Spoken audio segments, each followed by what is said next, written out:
निवडणूक 2026 आज 15 तारीख आज महेश भवन येथे मी समाधान रेवंशी दावळे भारतीय जनता पार्टीचा अधिकृत उमेदवार या महेश भवन बूथ क्रमांक 11 मध्ये या ठिकाणी फार मोठा भ्रष्टाचार झालेला आहे। 226 मतं या ठिकाणी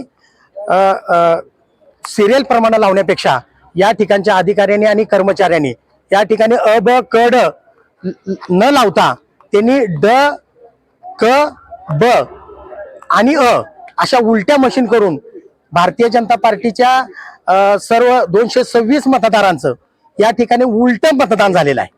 त्यामुळं जे अ ला जे चिन्ह कमळ होतं तर त्यांनी अ ची मशीन काढून ड च्या ठिकाणी ठेवून त्या ठिकाणी घड्याळाचे चिन्ह आहे। तर आम्हाला असं पाहता वाटतंय की ह्या अधिकाऱ्यांना कुठल्या तरी उमेदवारांनी प्रतिस्पर्धी उमेदवारांनी त्या माणसाला काहीतरी देवाणघेवाण करून नसेल तर त्यांना कुठली तर दमदाटी करून ह्या मशीनी उलट्या करून आमचा पराजय करण्याचा प्रयत्न केलेला आहे। पण आम्हाला असं वाटतंय जर अधिकाऱ्याने चूक केली असेल तर त्याला कायदेशीर त्याच्यावर कारवाई करण्यात यावी।